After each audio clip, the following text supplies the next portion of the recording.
نحمده ونصلي ونسلم على رسوله الكريم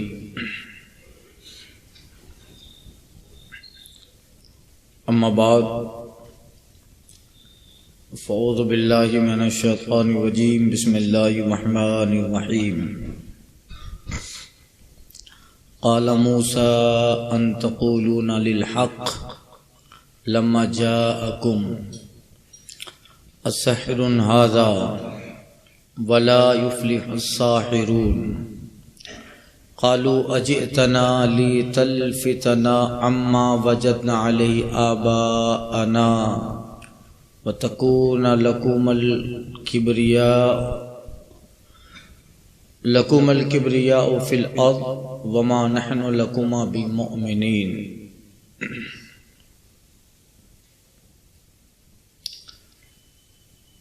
موسیٰ نے کہا کیا حق کی نسبت ایسا کہتے ہو؟ جب وہ تمہارے پاس آیا یہ جادو ہے اور جادوگر مراد کو نہیں پہنچتے. بولے کیا تم ہمارے پاس اس لیے آئے ہو کہ ہمیں اس سے خیر دو جس پر ہم نے اپنے باپ دادا کو پایا اور زمین میں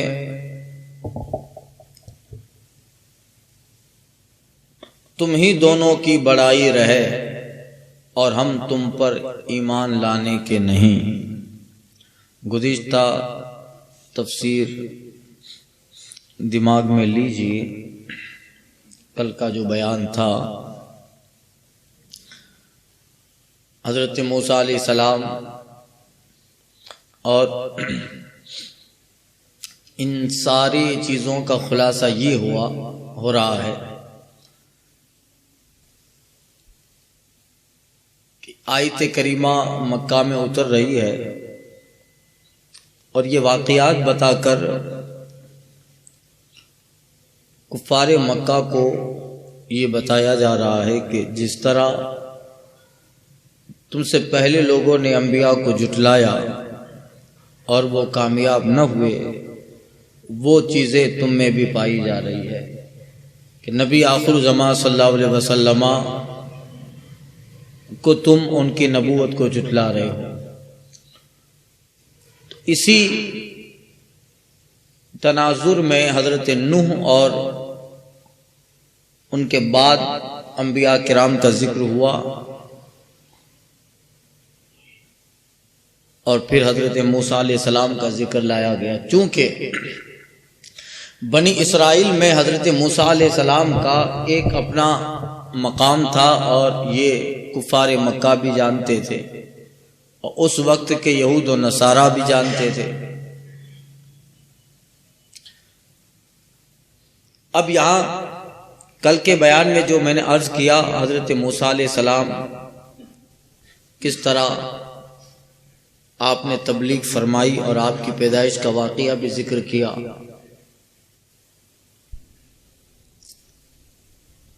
پھر قبطی کا واقعہ پیش آیا تھا. چونکہ حضرت موسیٰ علیہ السلام بڑے ہوئے اور انہیں دلی لگاؤ بنی اسرائیل سے تھا. قبطیوں کا علاقہ الگ ہوتا تھا، بنی اسرائیل کا الگ ہوتا تھا. حضرت موسیٰ علیہ السلام باوجود اس کے کہ آپ کی پرورش ہو رہی تھی فرعون کے دربار میں، مگر آپ وقت گزارتے یا کہیں تشریف لے جاتے تو بنی اسرائیل کے علاقے میں ہی تشریف لے جاتے تھے.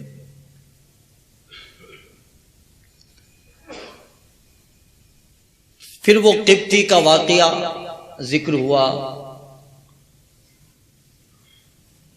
ایک دن حضرت موسیٰ علیہ السلام گزر رہے تھے تو جو فرعونی تھا وہ ایک بنی اسرائیل پہ ظلم کر رہا تھا. تو حضرت موسیٰ علیہ السلام نے دیکھا کہ یہ قبطی اس بنی اسرائیل پہ ظلم کر رہا ہے. آپ گئے اس کو ایک تماچا مارا اور وہ فرعونی مر گیا. مگر آپ نے اس پھر بنی اسرائیل سے کہا کہ کسی کو بتانا نہیں کہ میں نے مارا ہے، ورنہ تو راز کھل جائے گا۔ ویسے ہی فرعون کو شک ہے اور یہ واقعے کا پتہ چلے گا تو اسے یقین ہو جائے گا کہ میں ہی وہ ہوں جو اس کے تخت کو الٹنے والا ہوں۔ ٹھیک ہے، تو یہ واقعہ جو تھا سسپیکٹ ہوا، کسی کو پتہ نہیں چلا، کہ کسی نے مار دیا، اور اس پہ زیادہ تحقیق نہیں کی گئی۔ دوسرے دن حضرت موسیٰ علیہ السلام وہیں سے گزرے تو پھر وہی بنی اسرائیل کسی اور فرعونی سے لڑ رہا تھا۔ تو اب حضرت موسیٰ کو آ کے دیکھا، آتے ہوئے دیکھا تو اس کے دل میں خیال آئے، کرے کل بھی میں لڑ رہا تھا، اقبال کرو سیٹی بج رہی ہے، کہ کل میں اس فرعونی سے لڑ رہا تھا، حضرت موسیٰ علیہ السلام نے اس کو تماچا مارا، وہ مر گیا، آج بھی میں اس سے لڑ رہا ہوں، تو اب تو حضرت موسیٰ کو یہی لگے گا کہ میری ہی غلطی ہے، روزانہ میں لڑتا ہوں۔ تو حضرت موسیٰ قریب ہوئے، تو اس سے پہلے کہ کچھ اور بات ہوتی، آپ قریب ہوتے ہیں تو بنی اسرائیل کا وہ فرد بولتا، اے موسیٰ آج مجھے ویسے مت مارنا جیسے کل اس کو مارا تھا تو مر گیا تھا۔ اب اتنی بات اس فرعونی نے سن لی، یہ جا کے دربار میں پتہ چلی، اب یہ ہنگامہ ہوا کہ فرعون اور فتنے فرعونی تھے، اور پہلے ہی سے کچھ باتیں ایسی تھی کہ شک تھا دربار میں کہ حضرت موسیٰ ہی وہ ہیں جن کے تعلق سے نجومیوں نے کہا ہے کہ فرعون کا تخت الٹے گا، سلطنت ختم ہوگی۔ اب تو یہ بات تو کہا، جب حضرت موسیٰ علیہ السلام اگر وہ نہیں ہے تو پھر قبطی کو کیوں ماریں گے، اور بنی اسرائیل کتنے طرفدار کیوں؟ اب یہ بات پھیل گئی اور ایک پورا لشکر فرعون نے حضرت موسیٰ علیہ السلام کے تعاقب میں بھیجا کہ جاؤ ہمارے آدمی کو مارا کہ انتقال کر پکڑ کے لے آؤ۔ حضرت موسیٰ علیہ السلام کے لیے لشکر دوڑاتا ہے، حضرت موسیٰ علیہ السلام پہ اللہ کی وحی آتی ہے کہ آپ مصر چھوڑے مدین تشریف لے جائیں۔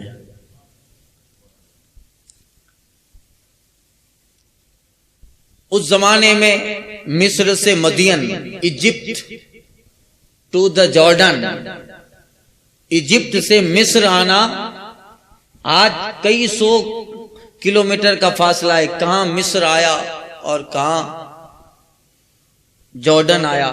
جارڈن سے 60 کلومیٹر چلو تو بیت المقدس یعنی یروشلم کی بارڈر آتی ہے، آگے 40-45 کلومیٹر مسجد اقصی، یعنی بہت لمبا فاصلہ۔ آپ کو حکم ہوتا ہے، آپ جو ہے تشریف لے گئے اور مدین تشریف لے آئے۔ آج جس کو جارڈن کہا جاتا ہے وہ مدین، جس کا کیپیٹل عمان ہے۔ جارڈن ایک چھوٹا سا جو ہے ملک ہے، اور وہاں کے ملک بھی جو ہے ایک ایک ہمارے یہاں کی سٹی کی طرح ہے، جس کا کیپیٹل عمان ہے۔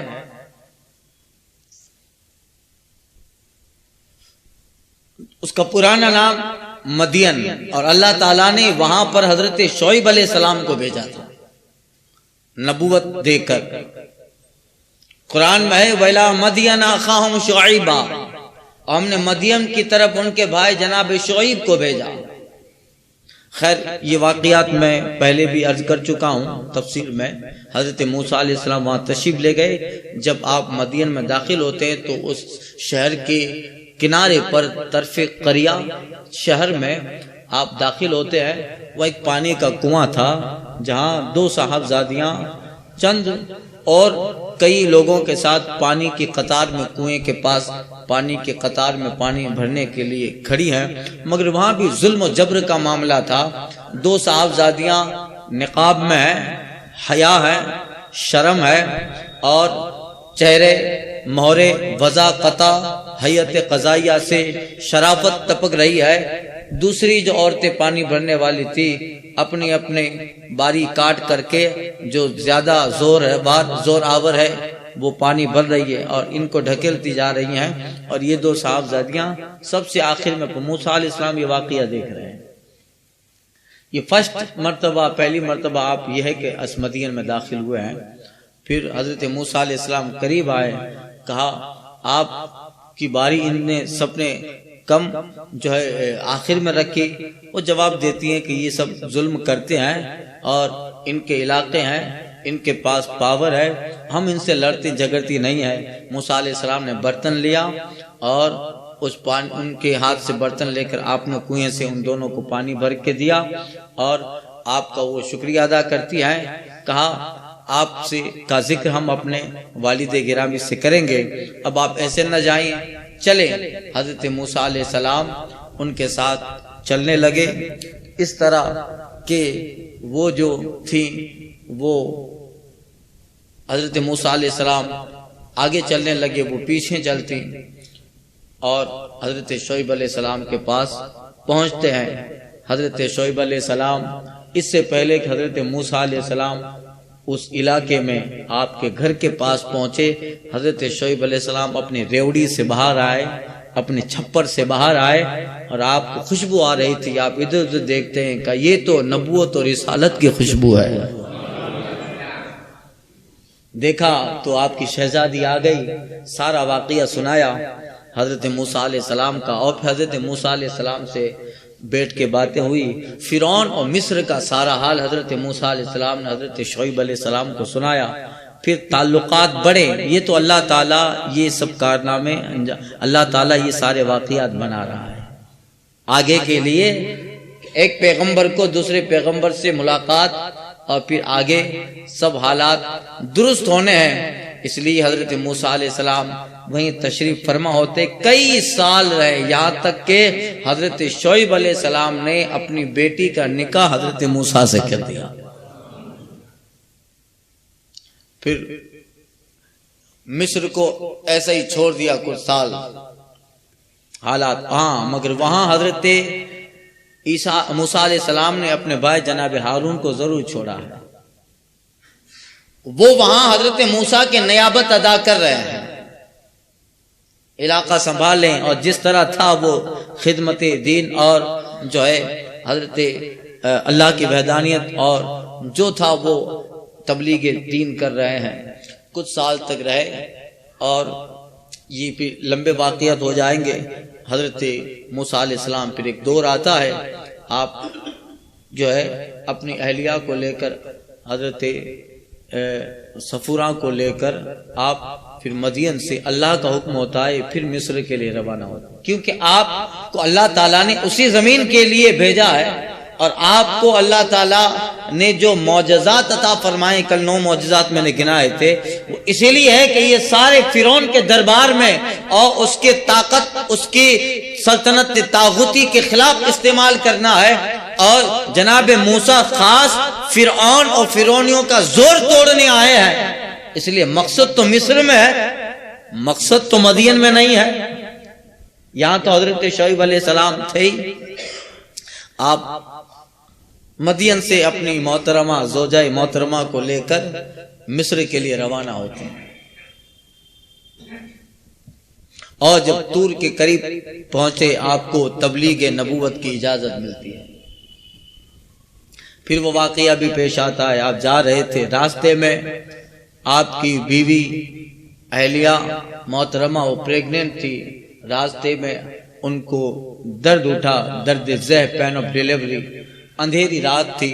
حضرت موسیٰ علیہ السلام اپنی اہلیہ سے کہتے کہ یہاں بیٹھو، میں آس پاس دیکھتا ہوں کہیں روشنی کا انتظام ہو تو میں پہلے مشعل جلاؤں، روشنی ہو پھر یہ کام کیے جائیں۔ حضرت موسیٰ علیہ السلام ایک جگہ اپنی زوجہ محترمہ کو بٹھاتے ہیں، اور راستہ سامنے تھا سیدھا، آپ تشریف لے گئے کہ کہیں کوئی مکان، کوئی مسافر کچھ ہو جس سے مشعل جلے، یا ڈیلیوری کا معاملہ ہے کوئی دایا مل جائے۔ آپ آگے بڑھے، سامنے اونچی جگہ پر کچھ روشنی نظر آئی۔ جناب موسیٰ سوچتے ہیں شاید پہاڑی پہ کچھ آبادی بنی ہے۔ آپ گئے قریب، پہاڑی نہیں تھی، زیتون کا درخت تھا جس پہ آسمان سے تجلیات الہی نازل ہو رہی تھی۔ اور وہ حقیقت میں مدین کی زمین ہی نہیں تھی. جیسے ہی جناب موسیٰ قریب پہنچتے ہیں حضرت موسیٰ علیہ السلام اس درخت کی آواز آتی ہے انی انا اللہ، اے موسیٰ میں تیرا رب اللہ. فخلا نالک فإنک بالواد المقدس طویٰ، اے موسیٰ اپنے جوتے اتارو، اب تم مدین اور مصر کی وادی اور زمین پہ نہیں ہو، اللہ کے تجلیوں کی جگہ تم جو ہے وادی مقدس طویٰ کے اندر ہو. آؤ تمہارا رب تمہیں اجازت اور نبوت عطا فرمانا چاہتا ہے، اجازت تبلیغ عطا ہوتی ہے. خیر یہ سارے واقعات ہوئے. حضرت موسیٰ علیہ السلام مصر کی طرف روانہ ہوئے اور اللہ تعالیٰ نے اس سفر میں آپ کو معجزات بھی عطا فرمائے. اور آپ کا خاص معجزہ عصا مارنا، مارے عصا اور ید بیضا. پتھر ایک لکڑی تھی، میں پہلے بتایا تھا پہلے پارے میں. عصا تھا حضرت موسیٰ کے قد کے برابر، وہ عصا تھا جناب موسیٰ کے قد کے برابر. اور وہ عصا حضرت آدم علیہ السلام جنت سے لائے تھے. پھر وراثت میں ہوتا ہوتا آدم، جناب شیسو، ادریس علیہ السلام اور حضرت جو ہے نوح علیہ السلام ہوتے ہوتے پھر انبیاء تک یہ عصا پہنچا. اللہ نے اس پہ قدرتی چیزیں کرامتیں رکھی تھی. اور وہ عصا حضرت موسیٰ کو معجزہ کے طور پہ اللہ تعالیٰ نے عطا فرمایا تھا. اس کی خاصیت یہ تھی کہ حضرت موسیٰ اس عصا کو جس طور پہ استعمال کرتے اس میں قدرت الہی کا اظہار ہوتا. اگر پتھر پہ مارتے تو پانی کا چشمہ نکل آتا. قرآن میں ہے جب حضرت موسیٰ بنی اسرائیل کو لے کے جا رہے تھے، ان میں 12 گروہ تھے، ہر گروہ کا ایک سردار تھا. وہ بھی جو ہے ایک دوسرے سے انبن تھے، کہا نہیں یہ جہاں سے گزریں گے ہم وہاں سے نہیں گزریں گے. فرعون کے غرق ہونے کے بعد جب دریا پار ہونا تھا، پیچھے فرعونی ہے اور یہ دریا پار ہونا تھا، تو اللہ تعالیٰ نے 12 پانی کے اندر راستے بنا دیے تھے ان کے لیے. اور وہ عصا کا معجزہ کے طور پر استعمال ہوتا تھا. حضرت موسیٰ ان میں پتھر پہ مار دے. اللہ فرماتے ہیں وَضْرِبْ عَصَاكَ، اے موسیٰ اپنا پتھر پہ اپنا عصا مارو. فَانْفَجَرَتْ مِنْهُ اثْنَتَا عَشْرَ عَيْنًا، اس سے پانی کا چشمہ نکل پڑا. یہ اور بہت ساری اس کی چیزیں تھی. قرآن میں ہے اللہ کہتے ہیں وَمَا تِلْكَ بِيَمِينِكَ يَا موسیٰ، اے موسیٰ تیرے داہنے ہاتھ میں کیا ہے. حضرت موسیٰ اس عصا کی خوبیاں بیان کرتے ہیں. اس سے پتے بھی جھاڑتے ہیں، اس پہ ٹیک لگا کے تشریف بھی فرما ہوتے ہیں. اور بہت سارے آگے ذکر آ رہا ہے. وہ عصا اتنی سارے قدرتوں کا حامل تھا، ساتھ میں زمین پہ اگر رکھ دیتے تو وہ سانپ و اژدہا بھی بن جاتا تھا. یہ حضرت موسیٰ کا عصا. اللہ اعلیٰ حضرت نے کیا اچھی بات کہی ہے، سبحان اللہ. ایک عصا عصائے مصطفیٰ ہے اور ایک عصا عصائے موسیٰ ہے. عصائے موسیٰ یہ ہے کہ وہ غضب کا اژدہا بن جاتا ہے، مگر اللہ مصطفیٰ کا عصا تو غریبوں کا سہارا بنتا. اعلیٰ حضرت کہتے ہیں عصائے موسیٰ اژدہائے غضب تھا، عصائے موسیٰ اژدہائے غضب تھا، گرتوں کا سہارا عصائے محمد. موسیٰ کا عصا عصائے غضب ہے اور مصطفیٰ کا عصا یہ غریبوں کا سہارا. عصائے موسیٰ اژدہائے غضب تھا، گرتوں کا سہارا عصائے محمد. اور ایک تھا حضرت موسیٰ کا معجزہ ید بیضا، ہاتھ اندر لے جاتے تھے سیدھا ہاتھ بغل میں، پھر اس کو نکالتے تھے تو یہ پورے ہاتھ میں روشنی نکلتی تھی. ید بیضا سفید ہاتھ ہو جاتا پورا چمکیلا. اس کی کرامت یہ تھی کہ وہ مردے پہ رکھ دیتے تو اللہ جان دے دیتا. اور جیسا آپ جس طرح چاہتے استعمال کرتے. یہ سارے معجزات اللہ تعالیٰ وقتاً فوقتاً انبیاء کرام کو یہ چیزیں معجزات کے طور پہ دیتا تھا. کسی نے کہا ہے حسن یوسف دم عیسیٰ ید بیضا داری، موسیٰ کا ید بیضا ہو حضرت عیسیٰ کا دم کر کے مردہ جلانا ہو یا یوسف کا حسن ہو. حسن یوسف دم عیسیٰ ید بیزا داری یا رسول اللہ آنچ خوبہ ہما دارن. یہ جتنی چیزیں ہیں حسن یوسف رہے دم عیسیٰ ہو یا حضرت موسیٰ کا ید بیزا ہو یا رسول اللہ آج یہ خوبہ ہما دارن تو تنہا داری. یہ ساری چیزیں اگر کسی میں جمع ہیں تو یا رسول اللہ آپ میں ہے. حسن یوسف بھی آپ میں ہے, دم عیسیٰ بھی آپ میں ہے, ید موسیٰ بھی آپ میں ہے, خلت ابراہیم بھی آپ میں ہے, لہن داؤد بھی آپ میں ہے. حضرت موسیٰ علیہ السلام یہ معجزات آپ کو دیے. اس وقت آپ مصر کی طرف روانہ ہوتے ہیں. حضرت موسیٰ کے التجا پر حضرت ہارون علیہ السلام اب تک مصر ہی میں مقیم تھے. اللہ تعالیٰ نے آپ کی التجا پر انہیں نبوت عطا فرمائی, وہ بھی نبوت سے سرفراز ہوئے. جب حضرت موسیٰ علیہ السلام رات کے وقت مصر میں داخل ہوئے, مدین سے رات کے وقت مصر میں داخل ہوتے ہیں اور اپنے حالات سے اپنے بھائی اور اپنے جو قریبی لوگ تھے بنی اسرائیل ان کو حضرت موسیٰ علیہ السلام آگاہ فرماتے ہیں. تیسرے دن اللہ تبارک و تعالیٰ کے حکم سے حضرت موسیٰ علیہ السلام کو جو وحی ہوتی ہے, رب کا حکم ہوتا ہے, اس کی بنا پر آپ کو فرمایا گیا اے موسیٰ اب تم اور تمہارے بھائی ہارون دونوں فرعون کے دربار میں پہنچو. وہ ظالم سراپا ظلم و جبر کا مجسمہ حضرت موسیٰ علیہ السلام حضرت ہارون علیہ السلام کو لے کر تبلیغ کے لیے فرعون کے دربار میں پہنچتے ہیں. نبوت صاحب نبوت صاحب کتاب ہیں, خیر پہنچے اور حضرت موسیٰ علیہ السلام پہنچ کر پہلے اپنی نبوت کا اعلان فرماتے ہیں کہ سنو میں اللہ کا پیغمبر ہوں. پہلے اپنا تعارف کرایا, انٹروڈکشن کروایا, میں اللہ کا پیغمبر ہوں, اللہ کا نبی ہوں, اللہ نے مجھے نبوت عطا فرمائی ہے. اور جب آپ نے یہ کہا تو لوگوں نے کہا کہ اچھا آپ پیغمبر ہیں تو پھر آپ معجزہ دکھائیے. حضرت موسیٰ علیہ السلام نے ان کے مطالبے پر معجزات دکھائے, عصا کا اور ید بیضا. اس وقت جو تھا جادو کا زور زیادہ تھا. جادو دو طرح کا ہوتا ہے, ایک وہ جو جسم کو تکلیف پہنچاتا ہے اور ایک وہ جو شعبدہ کہلاتا ہے. شعبدہ جو ہوتا ہے یہ صرف نظر کا فریب ہوتا ہے, شعبدہ بازی. اور ایک جسم کو تکلیف پہنچاتا ہے. قرآن میں اس کا ذکر ہے پہلے پارے میں وما انزل علی الملکین ببابل ہاروت و ماروت. اس وقت جادو عام تھا, اس لیے روزانہ لوگ اسی سب میں پڑے ہوئے تھے. حضرت موسیٰ علیہ السلام نے جب عصا والا معجزہ اور جو اللہ تعالیٰ نے آپ کو عطا فرمایا تھا وہ دکھایا تو لوگوں نے کہنا شروع کر دیا کہ ارے یہ تو جادو ہے.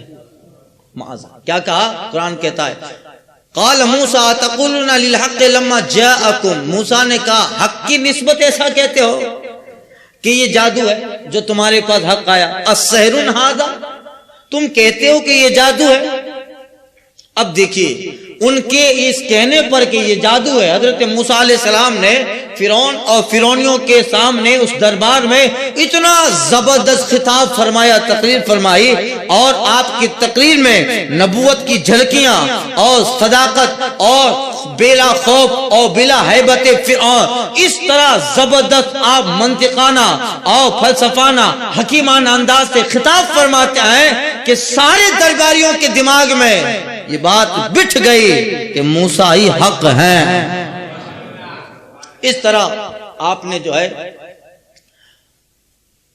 دیکھیے اب اللہ آپ کا قول نقل کہتے ہیں. قال حضرت موسیٰ کہتے اتقولون للحق لما جاءہم, حق تمہارے پاس آ گیا, یعنی میں جو نشانیاں لے کے آیا ہوں, معجزات لے کے آیا ہوں, حق کی طرف سے ہے, اور جو تمہارے پاس آئے تم کہتے ہو السحر ھذا, کیا یہ جادو ہے.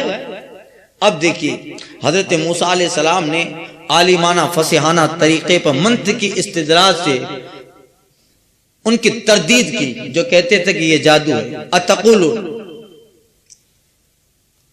حضرت موسیٰ کے اس فرمان میں ایک شان ہے.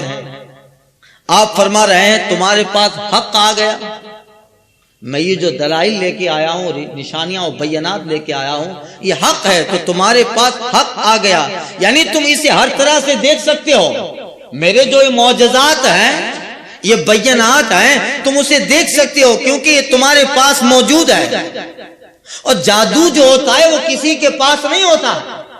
جادو جو ہوتا ہے وہ کسی کے پاس نہیں ہوتا. وہ تو ایک فریب ہوتا ہے، ایک نظر کا دھوکہ ہوتا. اور میں جو بینات لے کے آیا ہوں، تم غور کرو تو آنن فان تم دیکھو کیا فرق ہے. اور جادو جس کو آنن فانن دیکھا جا سکتا ہے، جادو ہوتا ہے ختم ہو جاتا ہے، شعبدہ ہوتا ہے ختم ہو جاتا ہے. نظر کا دھوکہ ہوتا ہے، نظر کا فریب ہوا کرتا ہے، اور اس کو پرکھا نہیں جاتا. اور جادو نہ کسی حقانیت کی دلیل ہوتا. تم لوگ اتنی جلدی کیوں فیصلہ کر لیے کہ یہ جادو ہے؟ ذرا غور سے دیکھو. ابھی تک تمہارے اس دور میں جادو کا رواج ہے اور تم نے کئی طرح کی جادو کی قسمیں، کائنڈز آف میجکس طرح طرح کے دیکھے ہیں. ان کو بھی نگاہوں کے سامنے لاؤ اور میں اللہ کا پیغمبر بن کر جو بینات دکھا رہا ہوں، ان معجزات کو دیکھو. تمہیں واقع اور واضح فرق نظر آ جائے گا کہ اب تک جو تم نے دیکھا تھا وہ جادو تھا اور جو میں دکھا رہا ہوں یہ معجزہ ہے. یہ معجزہ سحرٌ ھذا. اب حضرت موسیٰ کہتے کیا یہ جادو ہے؟ دیکھو ذرا دیکھو.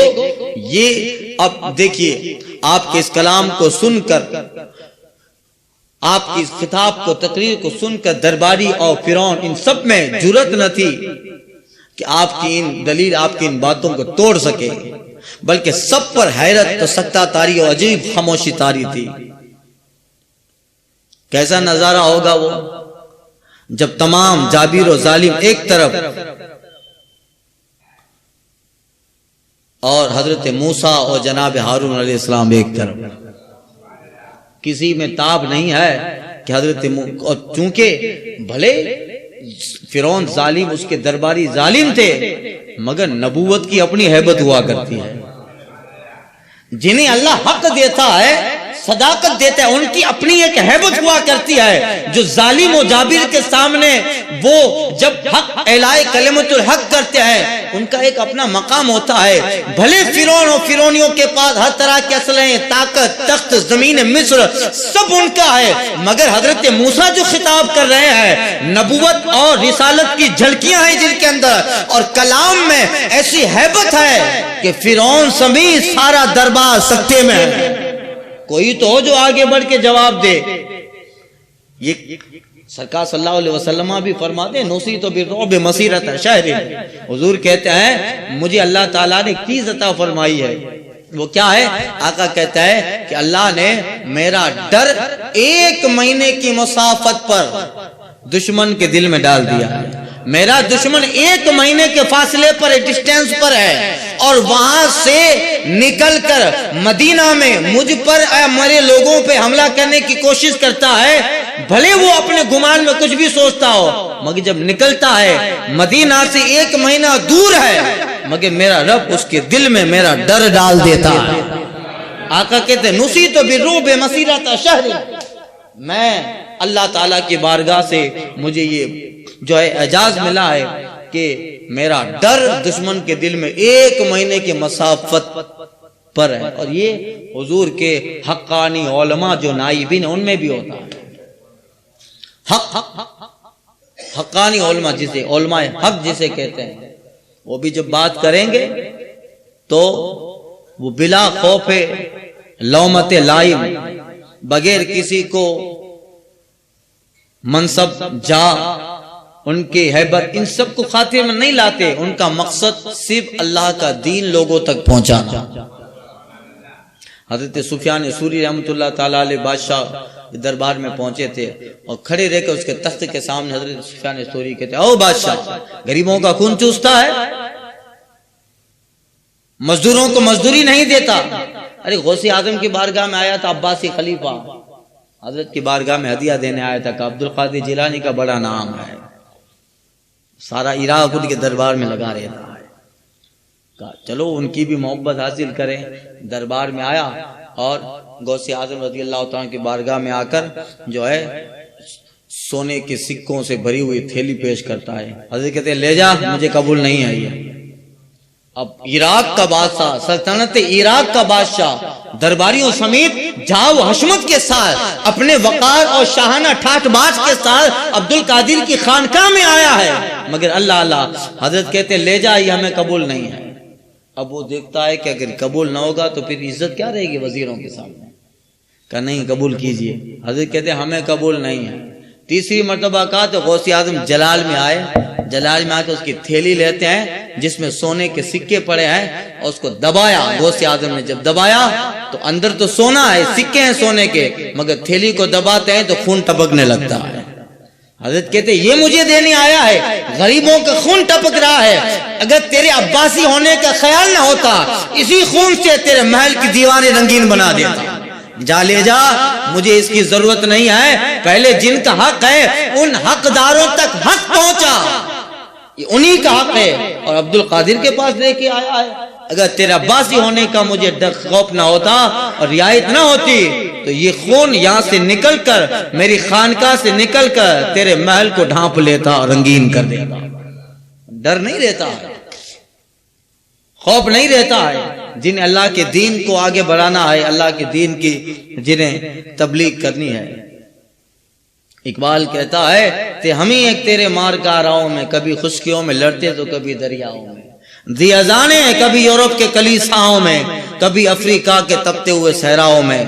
اور کہتا ہے کس کی ہیبت سے بت سہمے ہوئے رہتے تھے، کس کی ہیبت سے بت سہمے ہوئے رہتے تھے، منہ کے بل گر کے هو اللہ احد کہتے تھے۔ یہ ڈر تھا ہمارا، یہ ہیبت تھی ہماری، اور یہ دور بھی آسمان نے دیکھا تھا، اس زمین پر ایسے بھی لوگ موجود تھے کہ جن کے گزرنے سے بت بگڑ جایا کرتا تھا۔ آج وہ سب مرور زمانہ نے ہم سے کھینچ لی ہیں، سب چیزیں ہم سے چلی گئی۔ وہ تھے اللہ کے وہ غازی بندے۔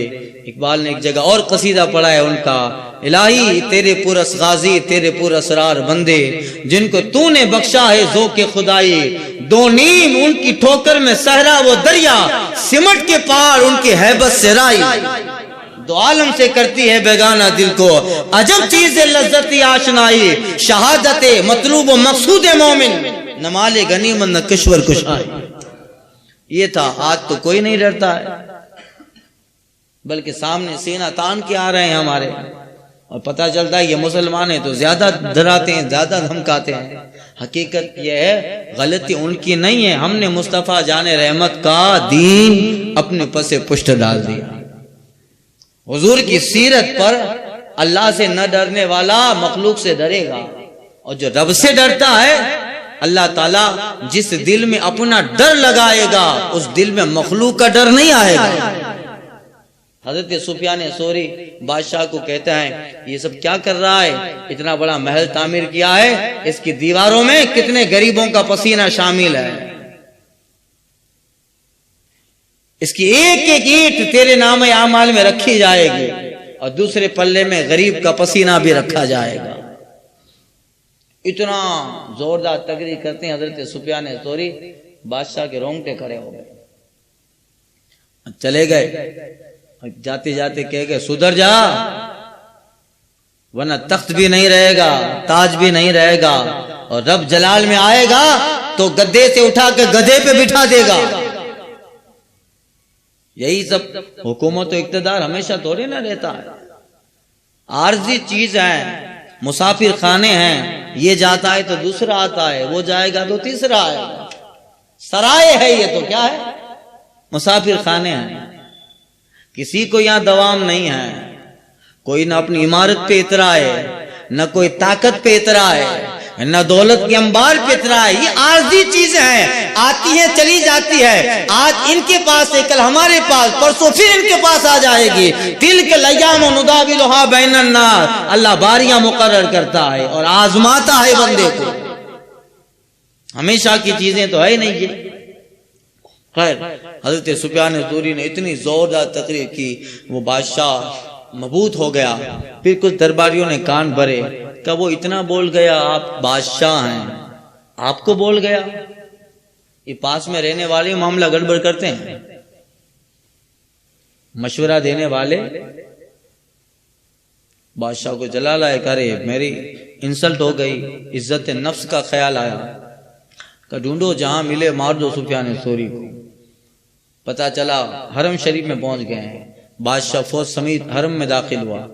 حضرت سفیان ثوری حرم میں تشریف فرمائے. خادم آ کے خبر دیتا ہے, حضور آپ نے کچھ وقت پہلے جو بادشاہ کے دربار میں بے باکانہ اور دین اور اس کو اصلاح کے لیے جو خطاب کیا تھا, اس کے لیے بادشاہ بھڑک گیا ہے اور آپ کو مارنے آ رہا ہے, حضور چلے جائیے.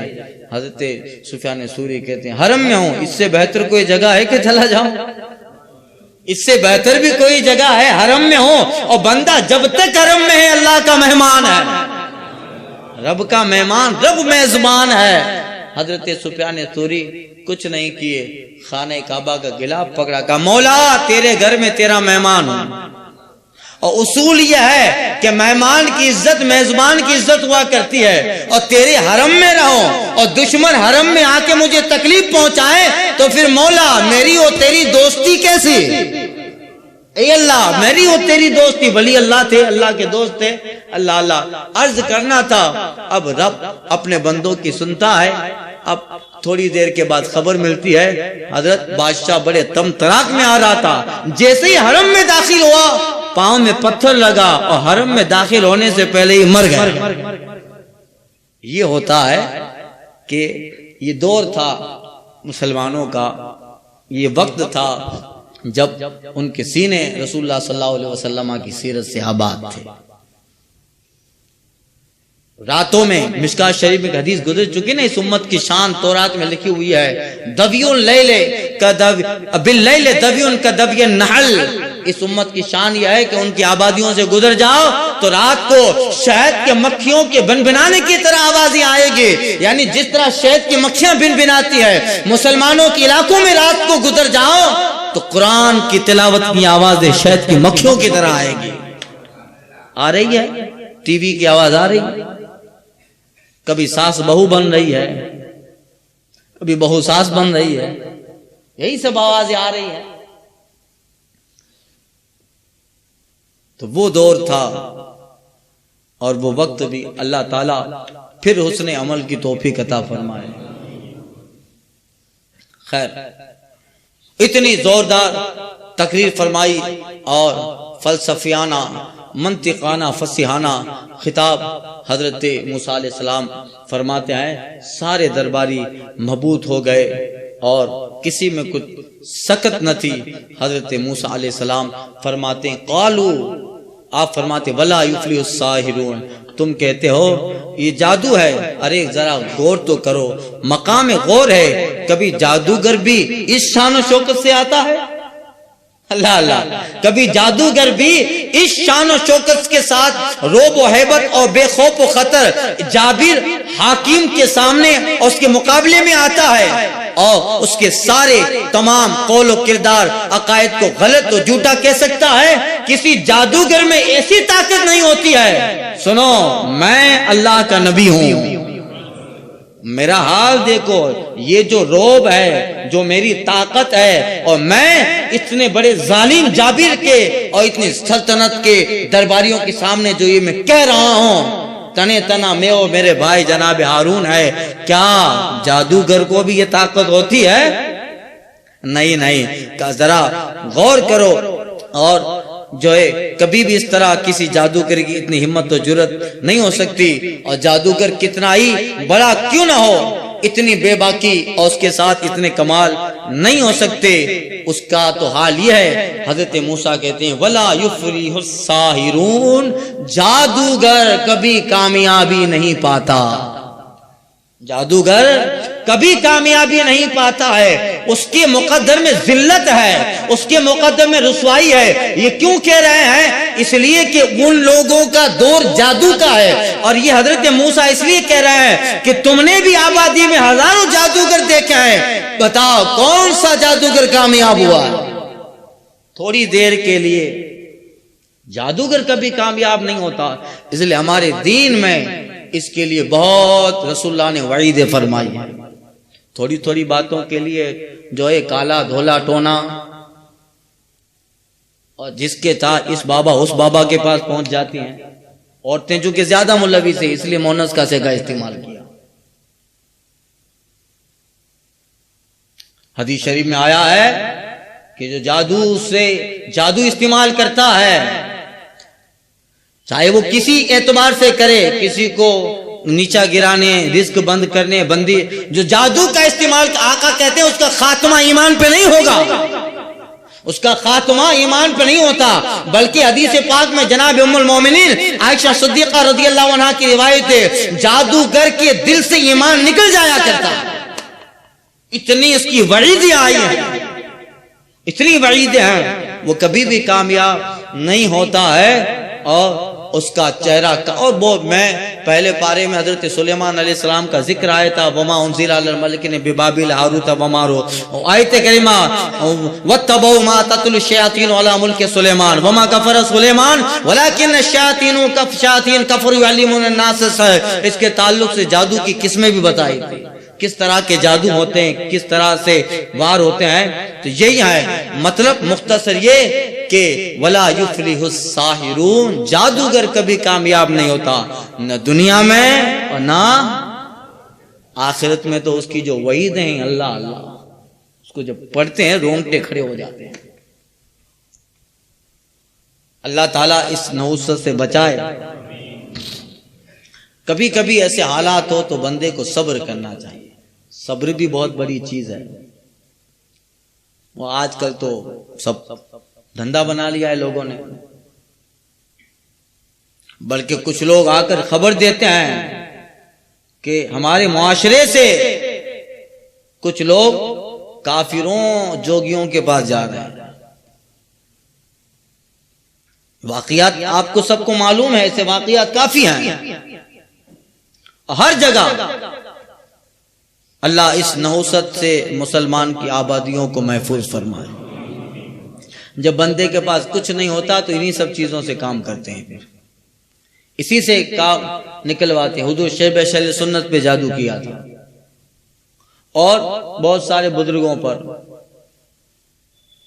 تو وہابیوں نے کیا تھا، کہ یہ بہت رد کرتا ہے ہمارا، مگر اللہ تعالیٰ قرآن مجید میں فرماتا ہے وَمَا هُمْ بِالضَّارِينَ مِنْ أَحَدٍ إِلَّا بِإِذْنِ اللَّهِ، اللہ نہ چاہے تو یہ جادو کسی کو نقصان نہیں دے۔ وَمَا هُمْ بِالضَّارِينَ مِنْ أَحَدٍ، اللہ تعالیٰ نہ چاہے، رب کے حکم کے بغیر یہ نقصان دے ہی نہیں سکتا۔ اذن تو اللہ ہی کا ہے، رب ہی کا اذن ہے۔ بندے کو ان سارے معاملات میں صابر و شاکر رہنا چاہیے۔ خیر، لا یفلح الساحرون، جادوگر کبھی کامیاب نہیں ہوتا۔ یہ حضرت موسیٰ علیہ السلام فرما رہے ہیں اب جب کچھ نہیں بنا تو اپنا روب و وقار تو برقرار رکھنا ہے۔ اب اگر ایسے خاموش رہیں گے، حضرت موسیٰ چلے گئے اتنی تقریر کر کے، تو پھر لوگوں کے دماغ میں آئے گا دیکھا جواب نہیں بنا، یعنی موسیٰ ہی حق ہیں، اب کیا کریں؟ کچھ نہیں، ادھر ادھر کی باتیں کرنے لگے۔ قالوا اجئتنا لتلفتنا عما وجدنا لآباءنا، اے موسیٰ اور اے ہارون دونوں، اے موسیٰ کیا تم ہمارے پاس اس لیے آئے ہو کہ ہمیں اس سے فیض دو جس پہ ہم نے اپنے باپ دادا کو پایا؟ تم کہتے ہو کہ یہ غلط ہے، بت پرستی ہے، اور یہ فرعون پرستی یا بت پرستی تو بہت پہلے سے چلی آ رہی ہے، تم اس سے فیضتے۔ ارے دین تو وہ اچھا ہوتا ہے جو پرانا ہوتا ہے، ہمارے باپ دادا بت پرست تھے تو ہم زیادہ پرانے دین والے ہوئے، اور دین جتنا پرانا اتنا سچا ہوتا ہے۔ تو آپ اس لیے آئے ہو کہ ہم کو پھیر ڈالو، یہاں سے پھیر ڈالو۔ اے موسیٰ، ارے ہم نہیں، ہم ابھی ہیں، ہم سے پہلے بڑے بڑے عقل مند ہمارے باپ دادا گزر چکے ہیں، وہ سب عقل مند تھے، اور وہ سب یہ کام کرتے تھے، بت پرست تھے۔ چلو ہم ایسے ہیں، ہمارے باپ دادا کہ سب بے وقوف تھے۔ اللہ کہتا ہے اولو کان آباؤہم لا یعقلون شیئا ولا یہتدون، قرآن میں ہے، حضور صلی اللہ علیہ وسلم سے فرمایا کہ محبوب نہیں مانیں گے بھلے ان کے باپ دادا بے عقل رہے ہوں، مگر یہ کہیں گے حوالہ انہی کا دیں گے۔ کپے ڈاڑے تھی علی اجیت ہو کہتے تب سے زیادہ تو نہیں ہو گئے،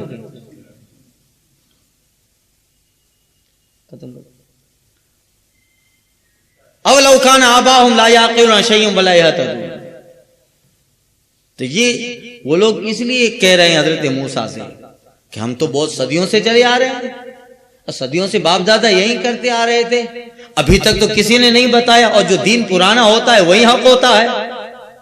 اب آپ آئے ہو یہ ساری چیزیں لے کر، اور دوسری بات کیا، جب کسی سے کچھ نہیں بنتا ہے تو تہمت لگاتے ہیں، ایک تو یہ کہا، اور دوسرا کہتے ہیں وَتَكُونَ لَكُمُ الْكِبْرِيَاءُ فِي الْأَرْضِ، اور اس لیے آئے ہو کہ زمین میں بس تم اور تمہارے بھائی کی بڑائی رہے، یہ زمین مصر میں تم اور تمہارے بھائی رہو، اور تم ہمیں اس طرح سمجھا دو کہ ہم تمہارے زیر اثر رہیں، ہم تمہاری بات مانیں، اور اس طرح تبلیغ کر رہے ہو۔ اس کا مقصد یہ کہ زمین مصر تمہارے حوالے تمہارے پاس آ جائے، زمین ہڑپنے کی بات ہے۔